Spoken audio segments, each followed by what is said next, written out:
Ni wakati mwingine tena tunakwenda kuwaona mshambuliaji raia wa Ivory Coast Jean Charles Ahoua ameiaga rasmi klabu ya Simba kwa kuacha ujumbe mzito uliojaa shukrani, heshima na kumbukumbu nzuri baada ya safari yake ndani ya kikosi hicho kufikia tamati. Kupitia ujumbe wake uliotua kwenye mitandao ya kijamii, Ahoua amesema safari yake ya Simba itabaki milele kwenye kumbukumbu zake, akieleza furaha na fahari aloipata kuvaa jezi nyekundu na nyeupe ya klabu hiyo kongwe nchini Tanzania. Ahoua amehusika kutoa shukrani zake kwa uongozi wa klabu ya Simba, benchi la ufundi pamoja na wachezaji wenzake, akisema walimpa upendo, amani na ushirikiano mkubwa uliomsaidia kukua ndani na nje ya uwanja. Pia aliwapongeza mashabiki wa Simba kwa support kubwa walioonyesha kwake katika kipindi chote alichokuwepo, akisisitiza kuwa mchango wao ulikuwa chachu ya mafanikio na kumbukumbu zisizo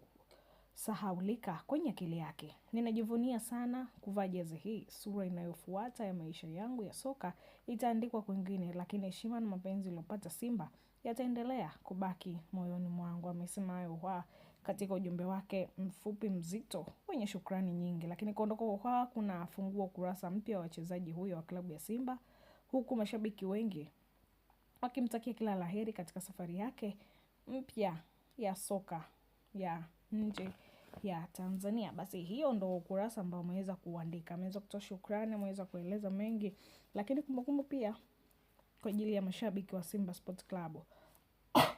Akikumbuka pia benchi la ufundi aliloweza kulifanyia kazi kwa kipindi cha muda mrefu. Kwa hiyo hizo ni shukrani zake na ameweza kuona chachu, lakini pia muda nao hautoshi, ameweza kwenda sehemu nyingine. Amezidi kuacha shukrani za dhati, lakini nikwambie endelea kusubscribe, kushare, kulike na comment ili uzidi kupata taarifa ambazo ziko hapa kila siku za kiburudani, za kijamii, lakini pia za kimichezo. Hii ni Gift Online TV.